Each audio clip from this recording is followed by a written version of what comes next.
ஹல்லேலூயா. எல்லாம் அமைதியாக பக்தியாக இருக்கிறது நல்லது தான், ஆனால் அதிக பக்தி வேண்டாம். ஹல்லேலூயா, ஹல்லேலூயா, ஆமென். ஸோ செய்திக்குள்ளாக நம்ம கடந்து செல்லலாம்.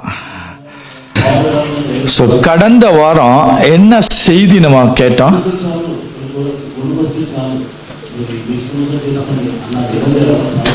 கடந்த வாரம் என்ன செய்தி கேட்டோம்? என்ன? திருவிருந்து,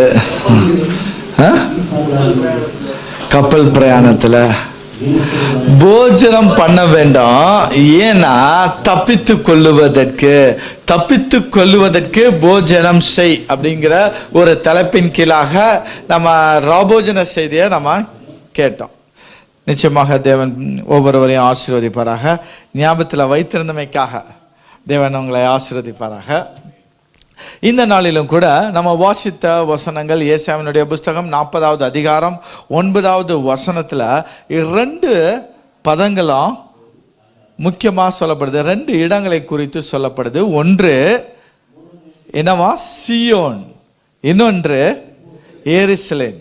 இந்த 2 பதத்தை உபயோகப்படுத்தின பிறகு 2 இதுலையுமே சியோனுக்கும் சரி எருசலேமுக்கும் சரி என்ன சொல்றாங்க? சுவிசேஷ ஹி. ஸோ அப்படின்னா அது பெண்பாலை குறிக்குது அப்படின்னா, அப்போ சுவிசேஷகர் இல்லை அப்படின்னா, ஓகே, சுவிசேஷகி. ஓகே, தேவன் சுவிசேஷகர்னு சொல்லல, சுவிசேஷகின்னு சொல்றாரு.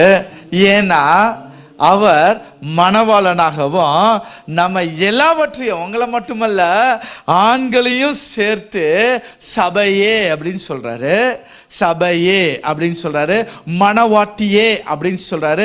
இந்த சபை, மணவாட்டி, இதற்கு உபயோகப்படுத்தக்கூடிய இணையான சொற்கள்ல அவர் மணவாட்டின்னு சொல்லக்கூடிய ஒரு பதத்துல தான் இந்த வார்த்தை அவர் என்ன செய்யறாரு சொல்றாரு.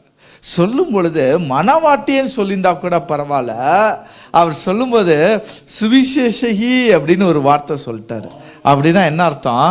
சுவிசேஷம் சொல்லக்கூடியவர்கள். நாம் யாரா? சுவிசேஷம் சொல்லக்கூடியவர்கள். தேவன் நம்மளை எதற்காக அழைத்தார், எதற்காக அபிஷேகம் பண்ணினார், எதற்காக அனுப்புகிறார் அப்படின்னு சொன்னா ஒரே வேலை. என்ன வேலையா? சுவிசேஷம் சொல்லுவது. சுவிசேஷம் சொல்லுவது தான். அதனால தான் அவர் நம்மளை அழைக்கும் பொழுது சுவிசேஷியே அப்படின்னு அழைக்கிறார். ஹல்லேலூயா. ஆனா அங்க 2 பதத்தை உபயோகப்படுத்துறாரு. ஒன்னு சியோன், இன்னொன்னு எருசலேம். இந்த சியோன் அப்படின்னா என்ன? சியோன்னா என்ன? என்ன தெரிந்ததை சொல்லுங்க. சியோன் அப்படின்னா என்ன? மலை, சியோன் மலை. ஓகே, அப்புறம் சியோன் அது ஒரு இடம். சியோன் குமாரத்தியே அப்படின்னு சொல்றாரு. சியோன் குமாரத்தி. அந்த காலத்துல சியோன் என்பது என்னவா? எருசலேம்ல உள்ள ஒரு மலையத்தான் குறிச்சது, மலையத்தான் குறிச்சது. பிற்பாடு தேவனுடைய பிரசன்னம் நிறைந்த எல்லா இடத்துக்கும் விசுவாசிகளையும் சபையுமே சியோன் அப்படின்னு சொல்லி அழைக்கப்பட்டாங்க. இன்னைக்கு நம்ம பரமசியோன் அப்படின்னு சொல்றோம். ஏன்னா தேவன் வாசம் பண்ணுகிற பரிசுத்தம் நிறைந்த ஒரு இடத்திற்கு நம்ம யாத்திரை பண்ணி கொண்டு இருக்கிறதுனால அதையும் நம்ம சியோன் சொல்றோம். அவர் சொல்லும் பொழுது சியோன் அப்படின்னு சொல்லி ஒரு பகுதியை சொன்னாரு. அதுக்கப்புறம் சொல்றாரு எருசலேமே அப்படிங்கிறாரு. அப்பனா ஒரு பகுதியை சொன்னாரு, இப்போ ஹோலா சொல்றாரு எருசலேமே அப்படின்ட்டு சொல்லிட்டு சொல்றாரு, நீ என்ன செய்ய? பிரசங்கி. நீ என்ன செய்ய? சுவிசேஷகம் சொல் அப்படின்னு சொல்றாரு. அப்போ இயேசு சுவிசேஷத்தை என்ன செஞ்சாரு? செய்தார். இயேசு சுவிசேஷத்தை செய்தார். சுவிசேஷக பணியை இயேசு செய்ததினால் நாம் என்ன செய்யப்பட வேண்டும்? சுவிசேஷ வேலையை நம்மளும் செய்யணும். ஓகே, இதை குறித்து தான் இன்றைய நாட்களிலும் நம்ம பார்க்க போறோம். அப்போ இயேசுனுடைய வாழ்க்கையில எப்படி அவர் ஆரம்பித்தார், அவரை குறித்து மட்டுமல்ல, அநேக புதிய ஏற்பாட்டு ஊழியக்காரர்கள், சுவிசேஷகர்கள், பல விசுவாச வீரர்கள் என்ன செஞ்சிருக்காங்கன்னா சுவிசேஷத்தை அவங்க சொல்லிக்கொண்டே வந்ததை தான் இன்றைக்கு நம்ம பார்க்க போகிறோம். அதில் முதன்மையாக இருக்கக்கூடியவரை தான் நம்ம பார்க்க போகிறோம். வாசிங்க ஏசாயாவுடைய புஸ்தகம் 61வது அதிகாரம் 1வது வசனம். இன்னைக்கு நிறைய வசனங்களை தான் நம்ம வாசிக்க போகிறோம். ஏசாயா 61:1. என்மேல் இருக்கிறார், சிறுமைப்பட்டவர்களுக்கு சுவிசேஷத்தை அறிவிக்க கர்த்தர் என்னை அபிஷேகம் பண்ணினார்.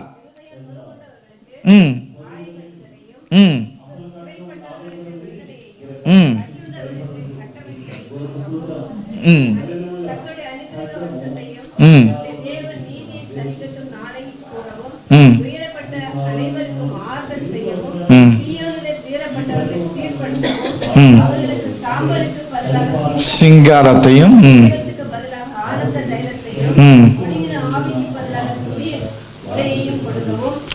போதும் அனுப்பினார். ஆமென். இப்போ இந்த வசனங்கள் நம்ம வாசித்த ஏசாயா 61வது அதிகாரம் 1வது வசனத்திலிருந்து வாசித்த காரியங்கள் யாரை குறிப்பிடுகிறது? இயேசு கிறிஸ்துவை குறிப்பிடுகிறது. இதற்கு நிறைவேறுதல் எங்க அப்படின்னு சொல்லி பார்த்தோம் அப்படின்னு சொன்னா, லூக்காவினுடைய புஸ்தகம் 4வது அதிகாரம் 18வது வசனம் வாசிங்க. லூக்கா 4வது அதிகாரம் 18வது வசனம்.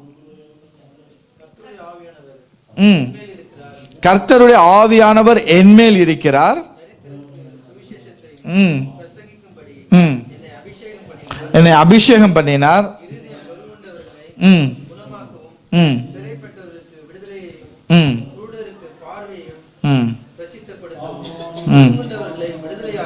போதும் விடுதலையாக்கும். அப்போ என்னை அபிஷேகம் பண்ணினார், ஆவியானவர் என்மேல் இருக்கிறார். எதற்கு என்றால், எதற்கா? சுவிசேஷத்தை பிரசங்கிக்கும்படி. அப்போ சுவிசேஷத்தை பிரசங்கிக்கணும். இதுதான் தேவன் என்ன செய்றாரு, விரும்புகிறார். அப்போ அவர் சுவிசேஷத்தை, இது யாரை குறிக்குது? இயேசு கிறிஸ்துவை குறிக்கக்கூடிய வசனம் சொல்லி பார்த்தோம். அப்படின்னா இயேசு கிறிஸ்து சுவிசேஷ வேலையை அவர் செய்தார். இதுதான் இயேசு கிறிஸ்து சுவிசேஷ வேலையை அவர் செய்தார். போன வாரம் தானே நம்ம ராபோஜன் எடுக்கும் பொழுது என்ன பார்த்தோம்? கிறிஸ்துவை தரித்திருக்கிறேன் அப்படின்னா அவர் சுவிசேஷ வேலையை செய்தார் என்றால் நானும் என்ன செய்யப்பட வேண்டும்? சொல்லுங்க, என்ன செய்யப்பட வேண்டும்?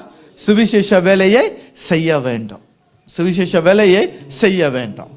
ஓகே, அப்ப இயேசு கிறிஸ்து சுவிசேஷ வேலையை செய்தார். ஓகே, எபேசியர் 6வது அதிகாரம் 19வது வசனமும் 20வது வசனமும் வாசித்தீங்கன்னு சொன்னா, பவுல் என்ன செய்றாரா? சுவிசேஷ வேலையை பவுல் செய்தார். அவர் எழுதும் பொழுது சொல்லுகிறார், சுவிசேஷத்தின் ரகசியத்தை அறிவிக்கிறதற்கு, சுவிசேஷத்தின் ரகசியத்தை அறிவிக்கிறது. அப்ப அவர் என்ன செய்தாரா? சுவிசேஷ வேலையை செய்தார். பவுல் சுவிசேஷ வேலையை செய்தார். சொல்றாரு, நான் அந்த ரகசியத்தை அறிவிக்கும்படி வாக்கு எனக்கு கொடுக்கப்படும்படி எனக்காக நீங்க என்ன செய்யுங்க? பிரேயர் பண்ணிக்கோங்க, வேண்டுதல் பண்ணுங்க என்கிறார். அப்போ அவர் என்ன செய்தாரா? சுவிசேஷ வேலையை செய்தார். அதே போல அப்போஸ்தலர் 6வது அதிகாரம் நீங்க எடுத்து வாசித்தீங்க அப்படின்னு சொன்னா, ஸ்தேவான் என்ன செய்றாரு? ஸ்தேவான் அந்த பகுதியில் வராரு. வரும்பொழுது ஒரே தெய்வங்களா இருக்குது. கடைசி மட்டும் எந்த ஒரு தெய்வமே இல்லாம வெறுமையா இருக்கக்கூடிய ஒரு மேடையை பார்க்கிறாரு. மேடையை பார்த்துக்கிட்டு இது என்னன்னு கேட்கும்போது என்ன சொல்றாங்க? இது அறியப்படாத தேவன். ஒருவேளை இந்த தெய்வம் இந்த தெய்வம் இந்த தெய்வம் இல்லாம இதையும் தாண்டி ஒரு தெய்வம் எங்களுக்கு இருக்குமானால் அந்த தெய்வத்தையும் நாங்க வணங்குறோம் அப்படின்னு சொல்லி ஒரு மேடையை கட்டி தெய்வம் இல்லாம ஒரு வெற்றிடமாக அந்த இடத்த வைத்து வணங்கும் பொழுது இதை பார்த்த ஸ்தேவான் என்ன சொல்றாரு? அங்க அவர் சுவிசேஷ வேலையை ஆரம்பிக்கிறார். என்ன சொல்றாரு? நான் யாரை குறித்து இப்போ சொல்றேன் அப்படின்னு சொன்னா, நீங்கள் அறியப்படாத ஒரு தேவன் சொல்லி வணங்குறீங்கல்ல, அந்த தெய்வத்தை குறித்து இப்ப நான் சொல்றேன் அப்படிங்கிறாரு. அப்போ அறியப்படாத தேவனை குறித்து சுவிசேஷத்தை ஆரம்பித்தவர் ஸ்தேவான். அல்லேலூயா. அப்போ அந்த 10வது வசனம் 15வது வசனங்களை நீங்க வாசிக்கும் பொழுது அவர் சுவிசேஷ வேலையை செய்யும் பொழுது அவருடைய முகம் தேவதூதர்களை போல இருந்ததாம். அப்போ சுவிசேஷ வேலையை செஞ்சோன்னா நமக்கு அழகு தானாவே வரும். எத்தனை பேர் விசுவாசிக்கிறீங்க? ஹல்லேலூயா, ஹல்லேலூயா. அப்போ யாரெல்லாம் அழகா இருக்குன்னு ஆசைப்படுறீங்களா என்ன செய்யணும்? சுவிசேஷ வேலையை செய்யணும். ஆமென். ஓகே, இப்போ அவர் சுவிசேஷ வேலை செய்தார், ரைட். பிலிப்பும் சுவிசேஷ வேலையை செய்தார். பிலிப்பும் சுவிசேஷ வேலை செய்தார். சமாரியா பகுதிகளில் பிலிப் என்ன செய்றாரு? கிறிஸ்துவை பற்றி பிரசங்கித்தார். ஆனா இவருடைய சுவிசேஷம் எப்படி இருந்தது அப்படின்னு கேட்டா ரொம்ப சிம்பிளா இருந்தது. ரெண்டே வார்த்தைகள் தான். ஒன்று தேவனுடைய ராஜ்யத்தை குறித்தும், இரண்டு அவருடைய நாமத்தை குறித்தும் சுவிசேஷமாக பிரசங்கித்தார் பிலிப்பு. வேற பெரிய பிரசங்கம் அல்ல, பெரிய பிரசங்கமும் அல்ல, ரொம்ப சிம்பிளா. சுவிசேஷம் அப்படின்னா என்ன அப்படின்னு கேட்டா, நீங்க பெற்ற ரட்சிப்பை பிறருக்கு என்ன செய்யப்பட வேண்டாம்? அறிவிக்கணும்.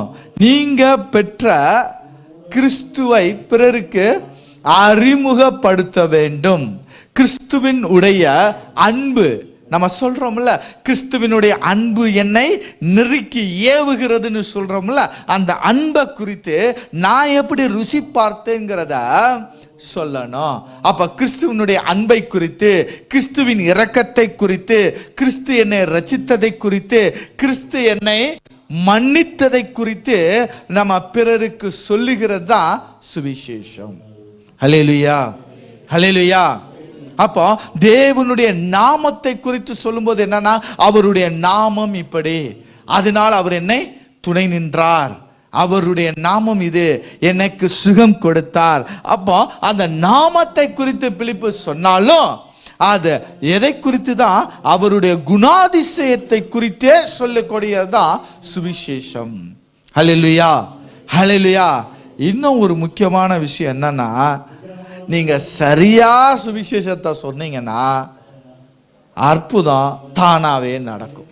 அற்புதத்துக்கு நீங்க ஒன்னும் பெரிய காரியங்கள் செய்யவே வேண்டாம். சுவிசேஷத்தை முறைப்படி ஒருத்தனுக்கு முழுமையாக நீங்க சொல்லிட்டீங்க அப்படின்னா அவருடைய வாழ்க்கையில தானா அற்புதம் நடக்கும். வாசிங்க அப்போஸ்தலனுடைய புஸ்தகம் 8வது அதிகாரம் 5-6 வசனங்களை நம்ம வாசிப்போம்.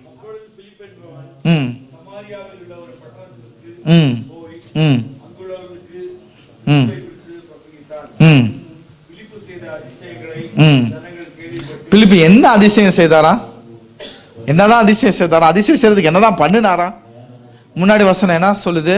அவர் சுவிசேஷத்தை பிரசங்கித்தார்.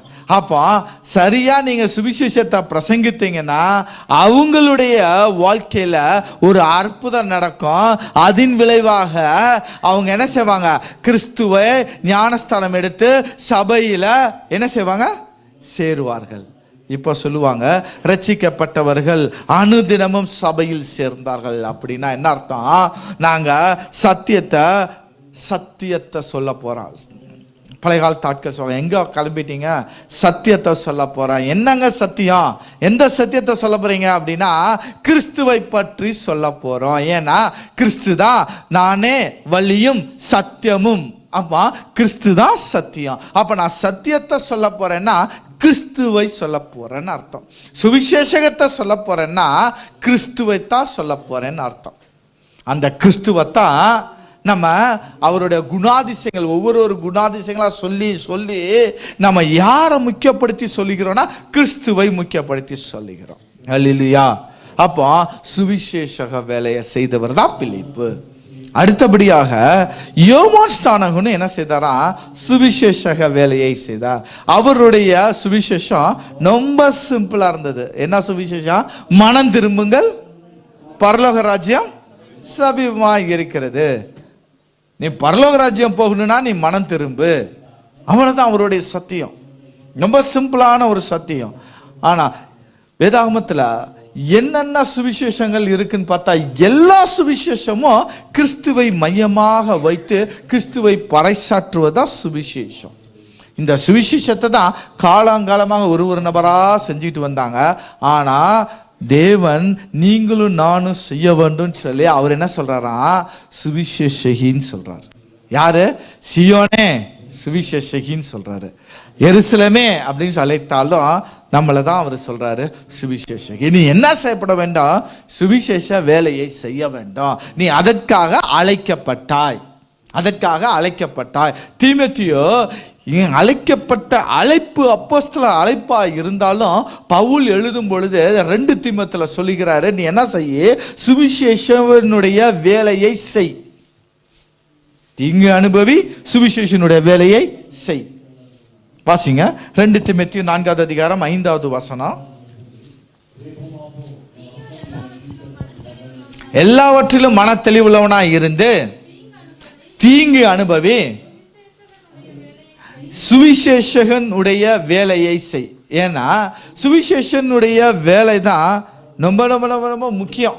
இந்த சுவிசேஷனுடைய வேலையை செய்யலைன்னா நீ என்னவா இருக்கவும் முடியாது? அப்போஸ்தலனா இருக்க முடியாது. அப்போஸ்தலன்கிறது ஹையர் பொசிஷன், சுவிசேஷன்கிறது ஆரம்ப ஸ்டேஜ். இந்த ஆரம்ப ஸ்டேஜில் இதை நீ கடக்கவில்லை என்றால் உன்னால என்ன செய்ய முடியாது? அதை நீ அடைந்த பிறகு நீ காத்துக்கொள்ள வேண்டிய ஸ்டெப்ல முதல் ஸ்டெப்பு சுவிசேஷ வேலை. அதான் அவர் சொல்றாரு, நீ சுவிசேஷனுடைய வேலையை செய். தேவன் உங்களை என்னையும் பார்த்தா தான் சொல்றாரு, இஸ்ரவேல் வம்சத்தாருக்கு நான் உன்னை காவலாக வைத்திருக்கேன். எதற்கு? அவனுடைய ஆத்துமா நரகத்திற்கு போகாதபடிக்கு அவனுடைய ஆத்துமா தேவனிடம் திருப்பணும். அப்படின்னா அதற்கு நீதாயா காவலாளி? யார் காவலாளி? நீங்களும் நானும் காவலாளி. நம்ம தான் என்ன செய்யப்பட வேண்டும்? தேவனை அறியாத ஜனங்களிடத்துல போய் தேவனை பற்றின சுவிசேஷத்தை பிரசங்கிக்கணும், சொல்லணும், உபதேசிக்கணும். ஏன்னா அந்த ஆத்துமாவை குறித்து தேவன் யார் இடத்துல கணக்கு கேட்பார்? நம்ம இடத்துல கணக்கு கேட்பார். வேற எதுக்கும் அவர் நம்மள என்ன செய்யப்படல? அழைக்கல. அவர் நீங்க புறப்பட்டு போங்கன்னு சொன்னதும் எதற்கு தான்? இந்த வேலைக்காகத்தான். நீங்க புறப்பட்டு போங்கன்னு சொன்னதும் இந்த வேலைக்கு தான். ஹல்லேலூயா, ஹல்லேலூயா. நம்ம வாசித்த வசனத்தை மறுபடியும் வாசிப்போம். ஏசாயாவுடைய புஸ்தகம் 40வது அதிகாரம் 9வது வசனம். ஏசாயா 40:9. இப்ப சொல்றாரு, சியோன் என்னும் சுவிசேஷகியே, நீ என்ன செய்யப்பட வேண்டுமா? உயர்ந்த பர்வதத்தில் ஏறு. என்ன சொல்றாரு? நீ சுவிசேஷகனா இருந்தேனா நீ என்ன செய்யப்பட வேண்டாம்? ஒரு உயர்ந்த பர்வதத்தில் நீ ஏற வேண்டும் சொல்றாரு. உயர்ந்த பர்வதத்துல நீ ஏறு. நீ உயர்ந்த பர்வதத்துல ஏறலைன்னா நீ யாரா இருக்க மாட்டனா? சுவிசேஷகியா இருக்க மாட்ட. நீ மனவாட்டியா, உண்மையான மனவாட்டியா நீ இருப்பாயானால் நீ எங்க ஏறணும்? உயர்ந்த பர்வதத்தில் ஏறு. நீ ஏறணும். ஏறலைன்னா நீ உண்மையான மனவாட்டியா, சுவிசேஷகியா நீ என்ன செய்ய முடியாது? இருக்க முடியாது. அப்படின்னா வேதத்துல ஏறின ஒரு சில சம்பவங்கள் எப்படி ஏறினாங்க, அது எதை குறிக்குது, எதற்காக ஏறினாங்கன்னு ஒரு சில சம்பவத்தை குறித்து நம்ம பார்ப்போம். வாசிங்க மத்தேயுனுடைய புஸ்தகம் 5வது அதிகாரம் 1வது வசனம் 1-2 வசனத்தையும் வாசிங்க. அவர் திரளான ஜனங்களை கண்டு எங்க ஏறினாரா? மலையின் மேல் ஏறினார். அப்புறம் அவர் உட்கார்ந்த பொழுது எங்க உட்கார்ந்தாரா? இப்போ எங்க ஏறினாரோ அந்த உயர்ந்த இடத்துல ஏறினாரு. அந்த ஏறின இடத்துல அவர் உட்கார்ந்தாரு. உட்கார்ந்த பிறகு அவருடைய சீஷர்கள் அவரிடத்தில் வந்தார்கள். இப்ப சம்பவம் எங்க நடக்குது? மலையில நடக்குது. ஹல்லேலூயா. 2வது வசனம் வாசிப்போம்.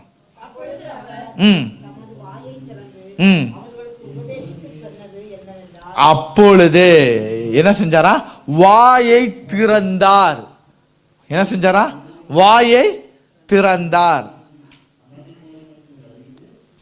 எப்போ நம்ம வாயை திறக்கிறோமோ அப்பதான் தேவன் அதை நிரப்புவார். எதை நிரப்புவார்? வார்த்தையை கொண்டு உங்களோட வாயை நிரப்புவார். எதற்கு? நீங்க உபதேசிக்க, கிறிஸ்துவை பற்றிய சத்தியத்தை, சுவிசேஷத்தை உபதேசம் பண்ண உங்களோட வாயை தேவன் நிரப்புவார். ஹல்லேலூயா, ஹல்லேலூயா. அப்போ அவர் மலையின் மேல் ஏறினார். ஏறின பிறகு செஞ்ச காரியம் என்னன்னா உபதேசித்தார். என்ன உபதேசித்தார்? இது எல்லாமே மலை பிரசங்கம். இது எல்லாமே மலை பிரசங்கம். எளிமையானவர்களை குறித்தும், துயரப்படுகிறவர்கள் குறித்தும், சாந்த குணமுள்ளவர்கள், நீதியை குறித்தும், இரக்கத்தை குறித்தும், சுத்தத்தை குறித்தும், பரிசுத்தத்தை குறித்தும், சமாதானத்தை குறித்தும் ஒரு ஆங்கிள் என்ன செஞ்சாரு? உபதேசித்தே வந்தார். அவர் உபதேசித்ததுல மொத்தமே 2 வகையில சொல்லணும்னா அவருடைய நாமமும் அவருடைய ராஜ்யமும் முடிஞ்சது. ஹல்லேலூயா. அப்போ அவர் மலையின் மேல் ஏறினார். அப்படின்னா ஒரு சுவிசேஷகன் ஏறணும் அப்படின்னு சொன்னா, உயர்ந்த பர்வதத்தில் நீ ஏறணும்னு சொன்னா எதற்கா? நீ உபதேசிக்க வேண்டும். நீ என்ன செய்யப்பட வேண்டும்? சத்தியத்தை சொல்ல வேண்டும். நீ சத்தியத்தை, சுவிசேஷத்தை நீ சொல்லாவிட்டால் நீ யார் இல்ல? சுவிசேஷகியா இல்ல. யார் இல்ல? சுவிசேஷகனா இல்ல. அப்ப சுவிசேஷகன்னா நீ என்ன செய்யப்பட வேண்டும்? ஏறி போக வேண்டும். எதுல ஏறி போக வேண்டும்? உபதேசத்துல நீ என்ன செய்யப்பட வேண்டும்? ஏறி போக வேண்டும், மேல் நோக்கி போக வேண்டும் உபதேசத்துல. எத்தனை பேருக்கு புரியுது? ஹல்லேலூயா, ஹல்லேலூயா. அப்போ தேவன் சொல்லுகிறாரு, சுவிசேஷகியே நீ ஏறு. எதுல? உபதேசத்துல. நீ என்ன செய்யப்பட வேண்டாம்? அனுதினமா நீ ஏறி பெருகி மேல் நோக்கி போகணும் உபதேசத்துல. நீ உபதேசம் செய்யவில்லை என்றால் நீ யார் இல்ல? சுவிசேஷகி இல்ல. நீ யார் இல்ல? சீயோனா இல்ல. நீ யார் இல்ல? எருசலேமா இல்ல. அப்போ தேவனுடைய பிள்ளைன்னு சொல்லக்கூடிய நீங்களும் நானும் செய்யக்கூடிய ஒரு வேலை என்ன? மேலே ஏறணும். எதற்கு? சுவிசேஷத்தை பிரசங்கிப்பதற்கு. ஹல்லேலூயா. அடுத்தபடியாக மேலே ஏறின இன்னும் ஒரு சில சம்பவங்கள் உண்டு. மேலே ஏறி என்ன செய்யறது அப்படின்னு சொன்னா தனிமையா இருப்பது. மத்தேயு 14:23, மத்தேயு 14:23.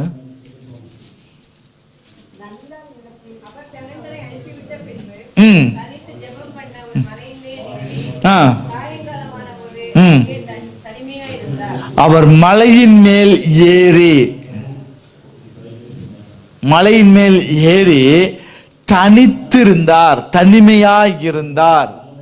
மலையின் மேல ஏறி என்ன செய்யல? இப்போ ஆட்களோட இல்ல, தனித்திருந்தார், தனிமையாய் இருந்தார். அப்படின்னா என்ன அர்த்தம்? தேவனோடு உறவாடி கொண்டிருந்தார்னு அர்த்தம். ஹல்லேலூயா. அப்போ நீ சுவிசேஷகனா இருப்பாயானால் நீ என்ன செய்யப்பட வேண்டும்? தேவனோடு உறவாட வேண்டும். ஹல்லேலூயா. ரெண்டாவது நம்ம என்ன குறிப்பு பார்த்தோம்? அவர்கள் சுவிசேஷகர் மேலே ஏறினாங்க அப்படின்னு சொன்னா எதற்கு ஏறினாங்களா? தனிமையா இருப்பதற்கு. தனிமையா இருப்பது அப்படின்னா தேவனோடு உறவாடுவதற்குன்னு அர்த்தம்.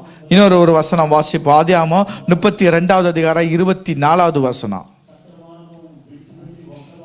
ஆதியாகமம் 32:24. அங்க யாக்கோபு தனித்திருந்தார். யாக்கோபு பிந்தி தனித்திருந்தான். அப்பொழுது ஒரு போராடி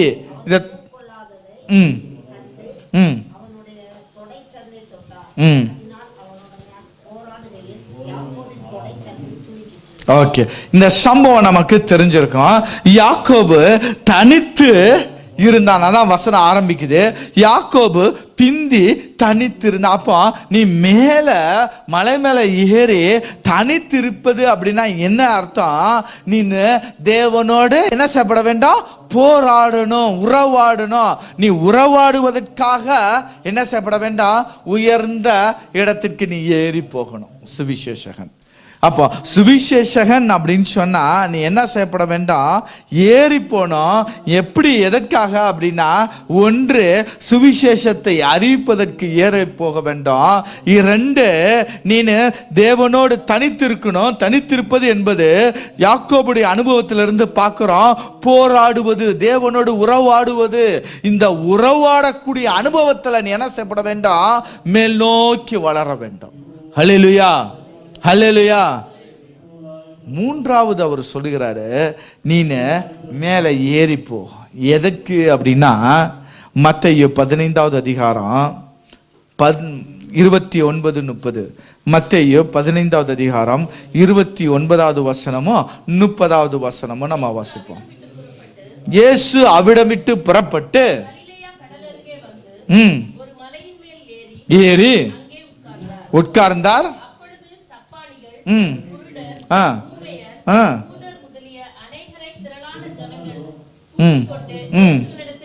வந்து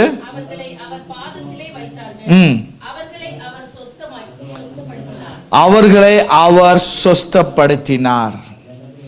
எத்தனை பேர் இப்போ சுவிசேஷகர் சுவிசேஷகி அப்படின்னு நினைக்கிறீங்களோ, உங்களிடத்துல தேவன் எதிர்பார்க்கக்கூடிய மூன்றாவது காரியம், முதலாவது காரியம் என்ன பார்த்தோம்?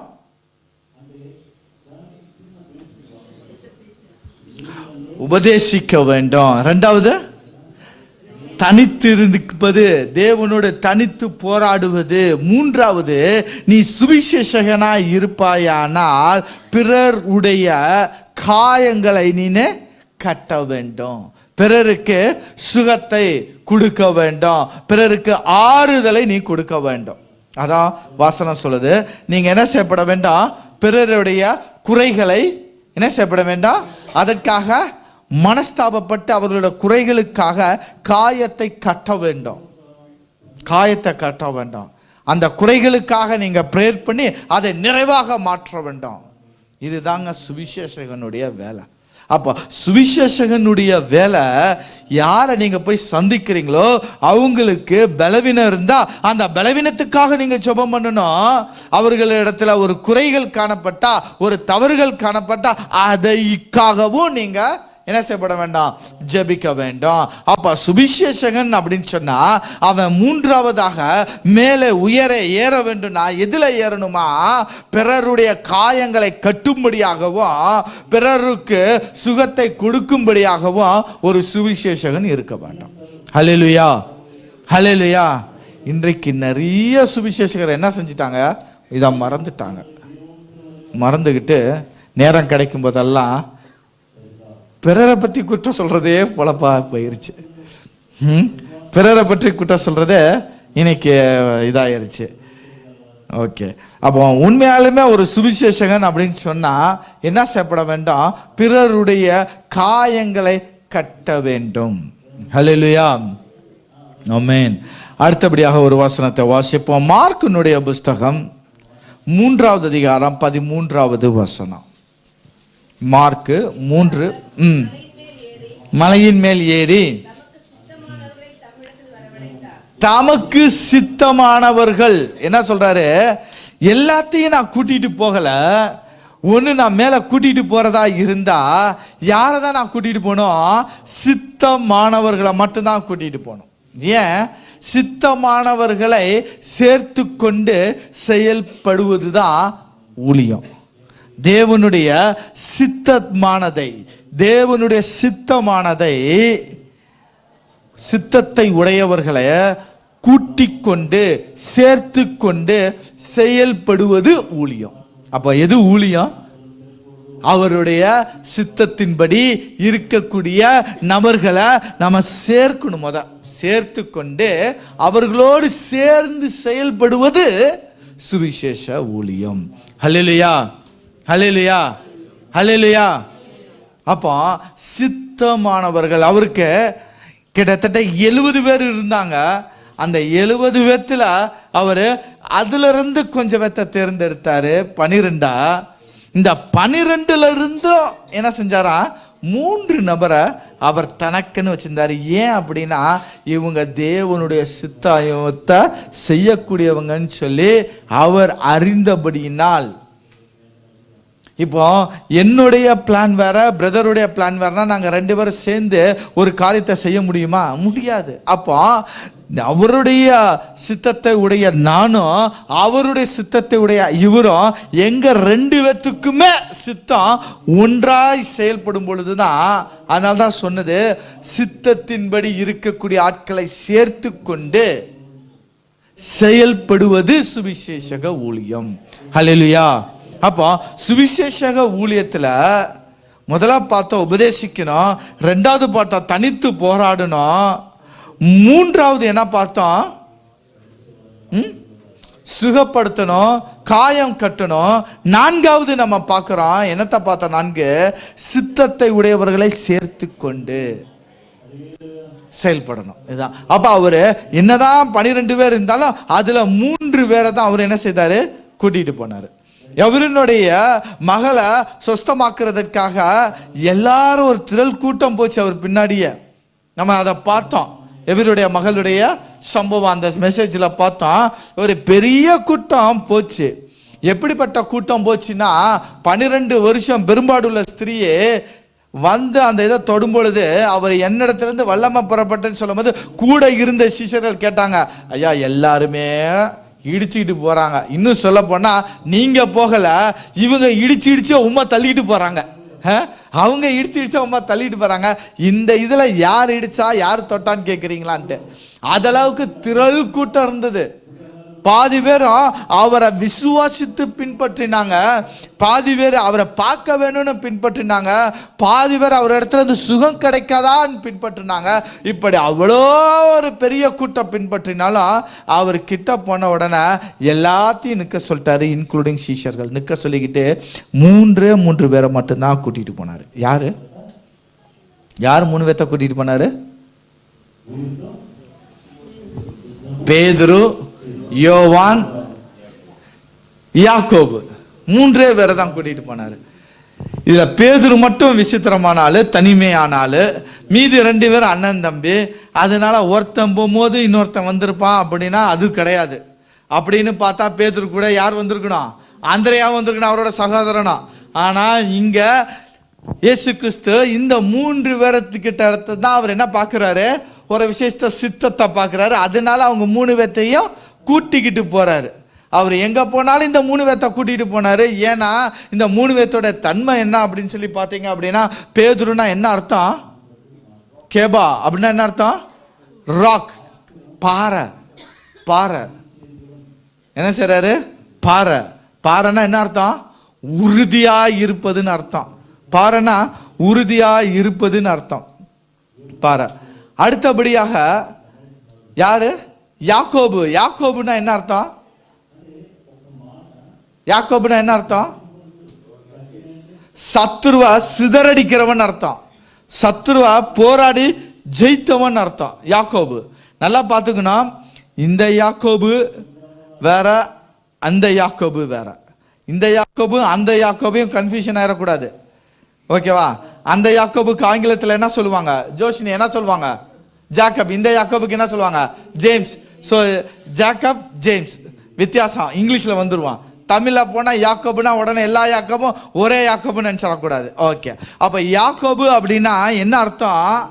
சத்துருவை சிதறடிக்கிறவன் அர்த்தம். சிதறடித்து மேற்கொண்டு ஜெயத்தை எடுக்கிறவன் அர்த்தம். யோவான்னா என்ன அர்த்தம்? அன்புடையவன் அர்த்தம். யோவான்னா அன்பு உடையவன் அர்த்தம். அப்போ அவர் ஜெபிக்க போனாலும் அற்புதம் செய்ய போனாலும் ஒரு 3 பேர்த்த மட்டுமே அவர் வச்சிருந்தாரு. காரணம் என்ன? நான் ஜெபிக்க போறேன், என் ஜெபத்துல உறுதியா நிக்கிறவன், அன்பா பிறருக்கு அன்பா பிறருடைய பாரத்தை புரிந்தவன், அன்புடையவன். இன்னொருத்தன் யாரு? இந்த ஜபத்துல சத்துருவோட போராடி மேற்கொள்ளக்கூடிய இப்படிப்பட்ட ஒரு 3 வகையான நபர்களை அவர் கூடவே வைத்திருந்தார். அதனால தான் அவரால் போராடெல்லாம் சுகத்தை கொடுக்க முடிஞ்சதுன்னு நான் நினைக்கிறேன். இந்த 3 குணம் இல்லை அப்படின்னா கஷ்டம்தான். அப்போ ஒரு சுவிசேஷகன் அப்படின்னு சொன்னா பிறருடைய பாரத்தை தன்னுடைய பாரமாக நினைக்கக்கூடிய யோவானை போன்ற ஒரு நபர். அதனால தான் அவர் சொன்னாரு, கடைசியில் யோவானை கூப்பிட்டு சொன்னாரு, இதோவன் தாய். ஏன்? எனக்கு தெரியும் இவன் தான் அன்பு இல்லவன், இவன் கிட்ட உண்மையான அன்பு இருக்கு, இவன் பேருக்கேத்தவன், இவன் என்ன செய்வான்? என் தாயை பார்த்து கொள்ளுவான். பொறுப்பை யாருக்கிட்ட ஒப்படைக்கிறார் பாருங்க. அப்போ ஒரு அன்பு பிறரை குறித்ததான ஒரு கரிசனை உடையவர்கள் நம்ம எப்பொழுதுமே என்ன செஞ்சுக்கணும்? சுவிசேஷ ஊழியத்தில் கூடயே வைத்திருக்கணும். ஹல்லேலூயா. 2வது நம்ம வச்சிருக்கக்கூடியது யாரு? உறுதித்தன்மையோடு இருக்கக்கூடியவர்கள். ஊழியத்துல உறுதித்தன்மையோடு இருக்கக்கூடியவர்கள். என்ன வந்தாலும் சரி தேவனுக்காக நான் நிலைத்து நிற்பேன்னு சொல்லி உறுதித்தன்மையோடு இருக்கக்கூடியவர்களை நம்ம என்ன செய்யணும்? சுவிசேஷ ஊழியத்துல கூட வச்சிருக்கணும். அடுத்ததான் நம்ம யாரை வச்சிருக்கணுமா? போராடி ஜெயிக்கக்கூடியவன். யாரு? சத்துருவோடு போராடி ஜெயிக்கக்கூடிய, அதாவது நல்ல ஜெயிக்கக்கூடியவனை கூட வச்சிருந்தா தான் நம்ம என்ன செய்ய முடியும்? சுவிசேஷ ஊழியத்தை ஸ்திரமா செயல்படுத்த முடியும். அதனால்தான் அவர் சொல்றாரு, தமக்கு சித்தமானவர்களை தம்மிடத்தில் வரவழைத்தார். வாசிங்க மார்க் 3:13. அதே தான் டிஸ்பிளே பண்ணி இருக்குது. மார்க் 3:13. எல்லாரும் சேர்ந்து அந்த வசனத்தை வாசிப்போமா?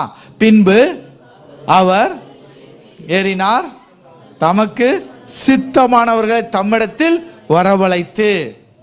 ஆமென். அப்போ அவர் நான்காவதான குறிப்பு என்ன பார்க்கிறோம்? தமக்கு சித்தமானவர்களை சேர்த்து கொள்ளக்கூடிய ஒரு அனுபவம் தான் சுவிசேஷகன் மேலே ஏறக்கூடிய அனுபவம். ஹல்லேலூயா.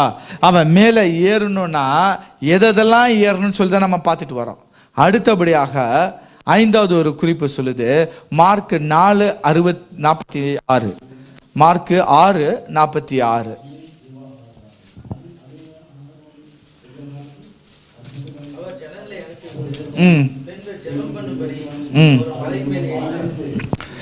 அவர் ஜனங்களை அனுப்பிவிட்ட பின்பு ஜெபம் பண்ணும்படி ஒரு மலையின் மேல் ஏறினார். அப்ப 5வது குறிப்பு, அவர் மலையின் மேல் எதற்கு ஏறினார்? ஜெபம் பண்ண. சுவிசேஷகனா நீ இருப்பாயானால் நீ என்ன செய்யப்பட வேண்டும்? உயர்ந்த பர்வதத்திற்கு நீ ஏறுன்னு சொன்னாரு. எதற்கு ஏற சொன்னாரு? ஜெபம் பண்ண ஏற சொன்னாரு. அப்போ ஜெப ஜீவியத்துல நீ என்ன செய்யப்பட வேண்டும்? மேல் மேல் மேல் மேல வளரணும்.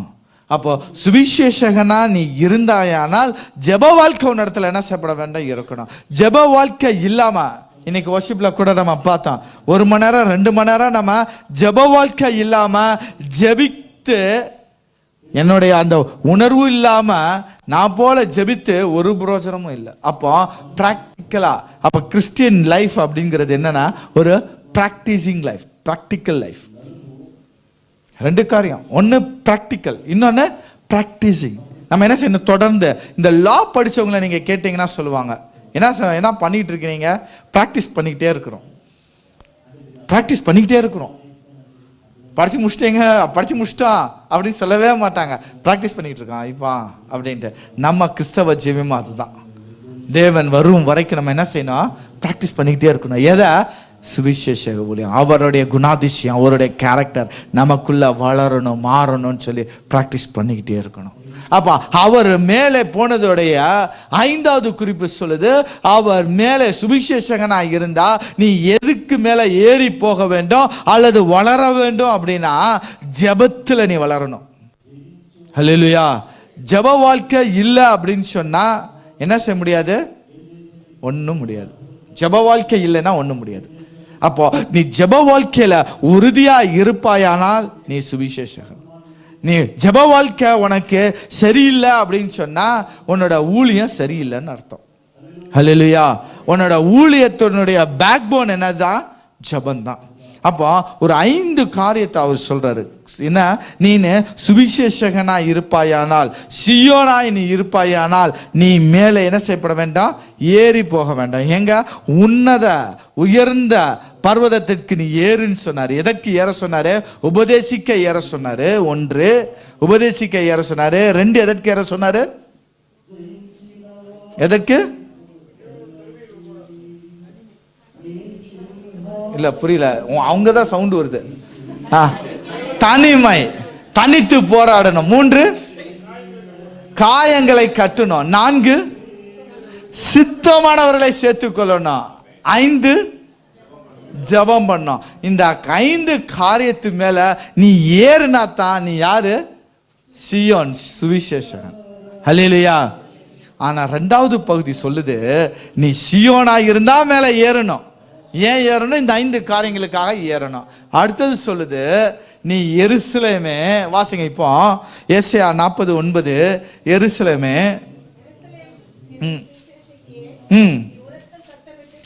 இப்ப நீ என்ன செய்யணும், உரத்த சத்தமிட்டு கூப்பிடணும். ஃபர்ஸ்ட் ஏறி போனாரு, இப்ப சொல்றாரு நீ சத்தம் போடுங்கிறாரு.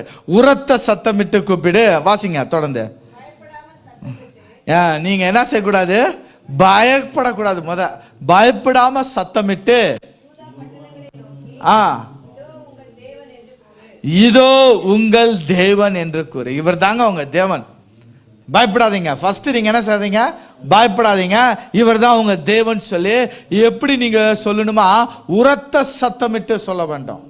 மணவாட்டி அப்படிங்கிற ஒரு செய்தியில நம்ம பார்த்தோம், பார்வோனுடைய பரிகளில் கட்டப்பட்டிருக்கிற குதிரைகளை போல நீங்க என்ன செய்யப்பட வேண்டாம், தொண்டை எப்படி இருக்கணுமா, கனத்து இருக்கணும். அது மாதிரி இப்போ இங்க சொல்றாரு, நீ மணவாட்டியா சுவிசேஷனா இருந்தன்னு சொன்னா இந்த 5 குணாதிசயங்கள் உனக்குள்ள இருக்குமானால் இப்போ நீ செய்ய வேண்டிய காரியம் என்னன்னா, உன்னுடைய சத்தத்தை நீ உயர்த்து, சத்தமிடுங்கிறாரு. என்ன செய்யப்பட வேண்டாம், சத்தியத்தை சொல், வாயை திற அப்படிங்கிறாரு. நீ வாயை திறந்து சத்தியத்தை சொல்லாவிட்டால் உனக்குண்டான அழைப்ப என்ன செஞ்சிட்டு இருக்க, போக்கடிச்சிட்டு இருக்கன்னு அர்த்தம். ஹல்லேலூயா, ஹல்லேலூயா. சுவிசேஷகனுடைய வேலையை செய். இதான் அவர் சொல்றாரு, சுவிசேஷகனுடைய வேலையை செய். ஏன் நம்ம அந்த சுவிசேஷத்தை சொல்றதுனால என்னென்ன ஆசீர்வாதங்கள் அப்படின்னு சொன்னா, அதுல ஒரு 5 காரியத்தை 5 வசனங்களை நம்ம பார்க்க போறோம். இந்த காரியத்தினால நீங்க என்ன செய்யப்பட வேண்டும்னா, உங்களோட வாயை நீங்க சத்தமிடணும், திறக்கணும். பிறருக்கு சத்தமிட்டு திறந்து உங்களோட சுவிசேஷக வேலையா செய் அப்படிங்கிறாரு. என்ன வசனம்? முதலாவதாக 2 தீமோத்தேயு 1வது அதிகாரம் 10வது வசனம். 2 தீமோத்தேயு 1வது அதிகாரம் 10வது வசனம். சத்தமாக வருவார், வாசிங்க. நம்முடைய இரட்சகராகிய இயேசு கிறிஸ்து தரிசனமானதினாலே அந்த கிருபை இப்பொழுது வெளிப்படுத்தப்பட்டது. ஜீவனையும் நல்லா வாசிக்கணும். இப்போ ஜீவனையும் அழியாமையும் சுவிசேஷத்தினாலே வெளியரங்கமாக்கினார். ஹல்லேலூயா, ஹல்லேலூயா. அப்போ அவ எதற்கு சுவிசேஷத்தை நம்ம சொல்லணும் அப்படின்னா, வசனம் சொல்லுது ஜீவனையும் அழியாமையும் எங்க இருக்கு, சுவிசேஷத்துல இருக்கு. ஜீவனும் அழியாமையும் எங்க இருக்கு, சுவிசேஷத்துல இருக்கு. அப்போ அந்த சுவிசேஷத்தை என்ன செய்யப்பட வேண்டாம், சொல்லணும். அதான் சொல்லுது, ஜீவனும் அழியாமையும் சுவிசேஷத்தினாலே வெளியரங்கமாய் இருக்கிறது. இந்த சுவிசேஷம் இல்லைன்னா அந்த ஜீவனும் அழியாமையும் இல்லை. அழியாமை அப்படிங்கிறது நித்தியம், அவ்வளவுதான். அப்ப ஜீவனும் நித்தியமும் அழியாமையும் எங்க இருக்கா, சுவிசேஷத்துல இருக்கு. ஆகையினால் நீ என்ன செய்ய, சுவிசேஷனுடைய வேலையை செய், சத்தமிடுங்கிறார். 2 தெசலோனிக்கர் 2வது அதிகாரம் 14வது வசனம். 2 தெசலோனிக்கர் 2வது அதிகாரம் 14வது வசனம்.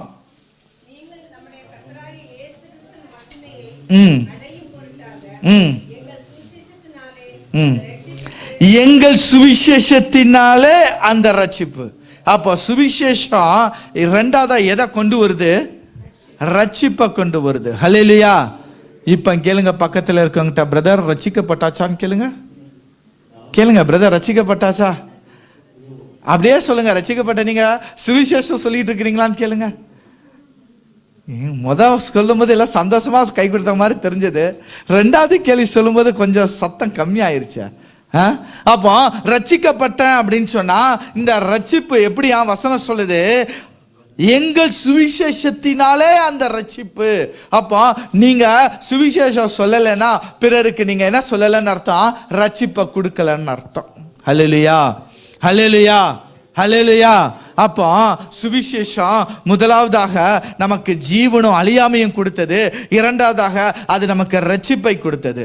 3வதாக 1 பேதுரு 4வது அதிகாரம் 6வது வசனம். 1 பேதுரு 4வது அதிகாரம் 6வது வசனம்.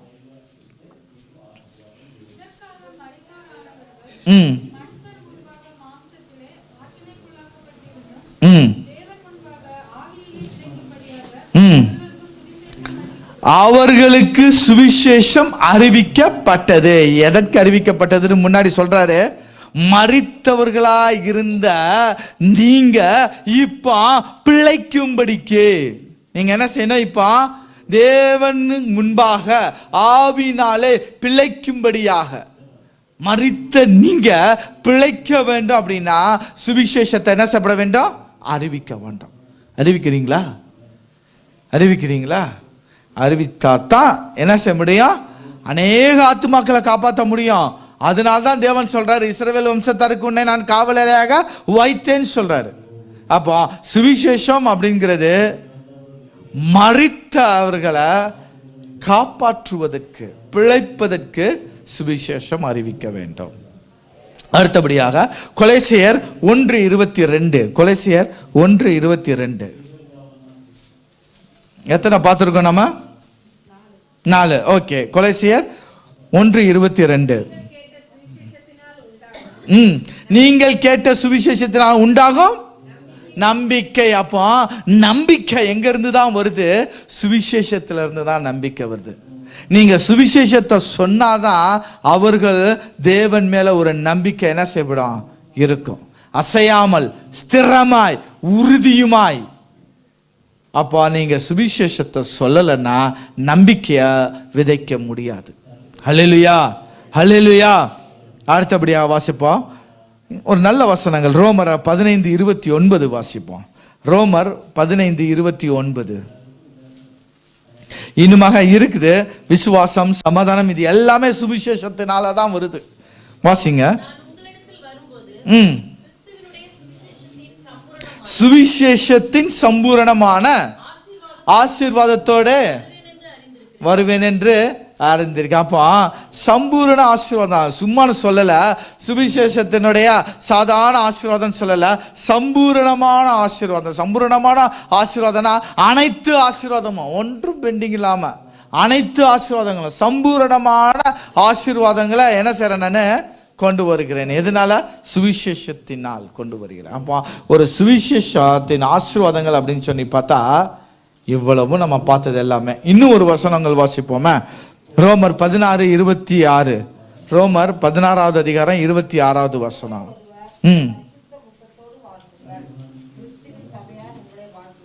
இல்ல, ரோமர் 16:26. வாசிங்க. என் சுவிசேஷத்தின்படியே உங்களை ஸ்திரப்படுத்த வல்லவரும். அப்போ சுவிசேஷம் என்ன செய்தா? நம்மளை ஸ்திரப்படுத்துதான். சுவிசேஷம் நம்மளை ஸ்திரப்படுத்துது. யாரோ ஒருவர் உங்களுக்கு சுவிசேஷத்தை அறிவித்ததினால நீங்க ஸ்திரப்பட்டீங்க, ஆசீர்வதிக்கப்பட்டீங்க.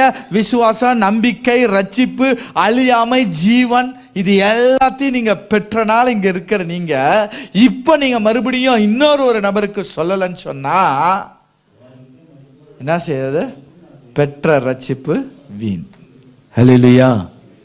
ஒரே வசனத்தை நம்ம வாசித்து காரியத்துக்குள்ளாக கடந்து சொல்லலாம். ரோமர் 15:15. கடைசியாக இந்த சுவிசேஷம் எதா கொண்டு வருது அப்படின்னா வாசிங்க. ரோமர் 15:15.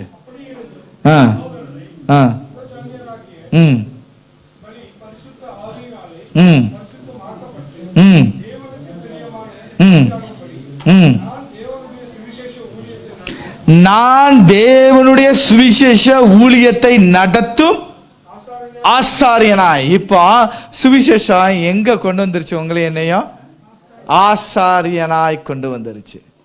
ஆசாரியன் யாருங்க? ஆசாரியன் யார்? ஆசாரியன் மக்களுக்காக பரிதபிக்கப்பட்டு தேவனுடைய சமூகத்துல மக்களுக்காக பரிந்து பேசுகிற ஒரு நபர் தாங்க ஆசாரியன். ஹல்லேலூயா. அந்த ஒரு நபர் தான் ஆசாரியன். இப்போ வசனம் சொல்லுது சுவிசேஷத்தினால் இப்போ நீங்கள் நான் யாராயிட்டோம்? ஆசாரியனா ஆயிட்டோம். அப்படின்னா என்ன அர்த்தம்?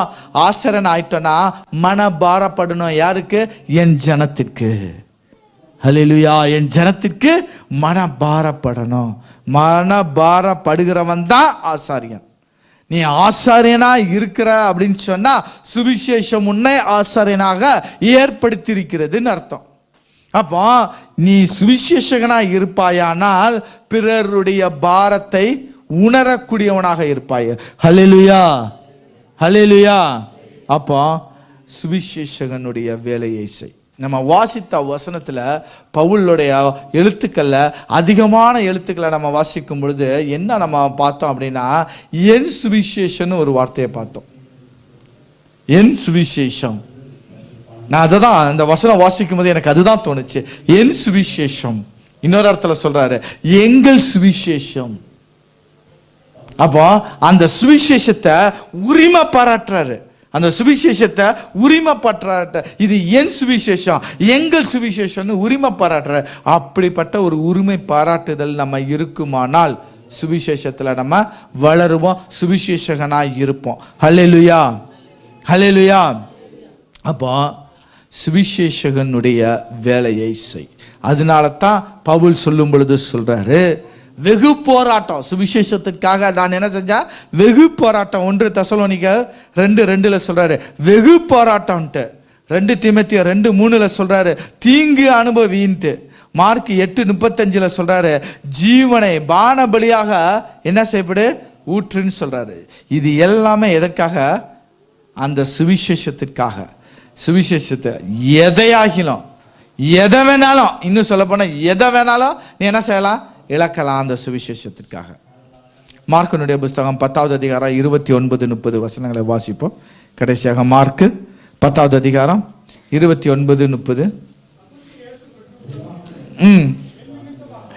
என் நிமித்தமாகவும், என்னது மறுபடியும் என் நிமித்தமாகவும் சுவிசேஷத்து நிமித்தமாகவும் வீட்டையாவது சகோதரனையாவது சகோதரியாவது தகப்பன் தாய் மனைவி பிள்ளைகள் நிலங்கள் விட்டவன் எவனும்.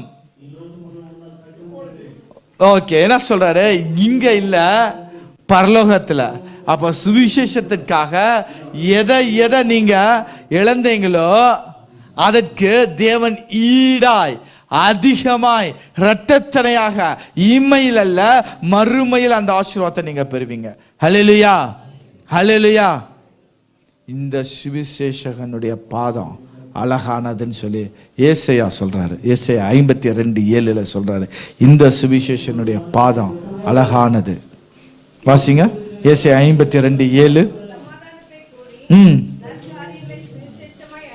நற்காரியங்களை சுவிசேஷமாய் அறிவித்து ரட்சிப்பை பிரசித்தப்படுத்தி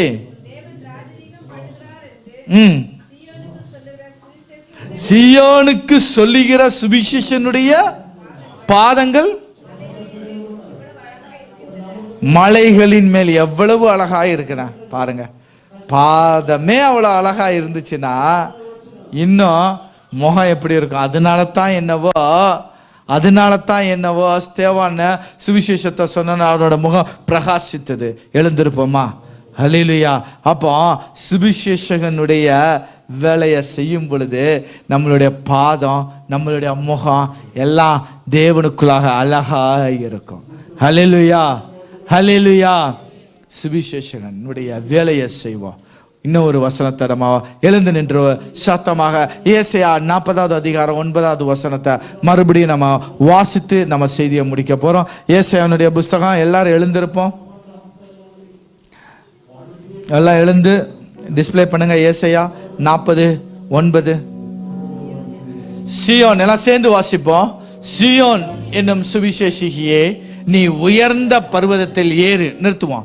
உயர்ந்த பர்வதத்தில் ஏறு. சீயோன் என்னும் சுவிசேஷியா நம்ம தான். உயர்ந்த பர்வதத்தில் ஏறு. உயர்ந்த பர்வதத்தில் 5 காரியத்துக்காக ஏற வேண்டும் என்று சொல்லி வேதம் சொல்லுகிறது. ரீகால் பண்ணுமா அந்த 5 காரியங்கள் எதற்குன்ட்டு? 1 உபதேசிக்க, 2 தனிமையில தேவனோடு போராடுவதற்கு, காயங்களை கட்டுவதற்கு, சித்தத்தை செய்கிறவர்களை கூட்டி சேர்ப்பதற்கு, 5வது ஜெப வாழ்க்கையில உறுதியாய் நிற்பதற்கு. ஏறு ஏறி எருசலேம் என்னும் சுவிசேஷகியே நீ உரத்த சத்தமிட்டு கூப்பிடு, பயப்படாமல் சத்தமிட்டு யூதா பட்டணங்களை நோக்கி இதோ உன் தேவன் என்று கூறு. நீ கூறக்கூடிய அந்த சுவிசேஷத்துல தான் என்னென்ன காரியங்கள் இருக்கு? ஜீவன் இருக்கு, அழியாமை இருக்கு, ரட்சிப்பு இருக்கு, மரித்தவர்கள் பிழைக்கும்படியான ஜீவன் இருக்கு, நம்பிக்கை, விசுவாசம், சமாதானம், சம்பூரணமான ஆசீர்வாதம், ஸ்திரப்படுதல். கடைசியா சொல்றாரு, அந்த சுவிசேஷத்தினால் நீ ஆசாரியனாக்கப்பட்டாய். ஹல்லேலூயா. இந்த சுவிசேஷம் நான் மாறணும் அப்படின்னு சொன்னா தேவன் சொன்னது போல நீங்கள் புறப்பட்டு போய் சகல ஜாதிகளையும் சீஷராக்கி பிதா குமாரன் பரிசுத்தாவின் நாமத்தினால் ஞானஸ்தானம் கொடுத்து நான் கட்டளையிட்ட யாவையும், அதான் சுவிசேஷனுடைய வேலைங்கிறது, சொன்னதபடி அவங்க நடக்கிறாங்களாங்கிறது கடைசி வரைக்கும் ஃபாலோ பண்ணக்கூடிய வேலையும் நம்ம வேலை தான். ஹல்லேலூயா, ஹல்லேலூயா. அப்படிப்பட்ட சுவிசேஷனுடைய வேலையை செய்யறதுக்கு ஒப்பு கொடுப்போமா?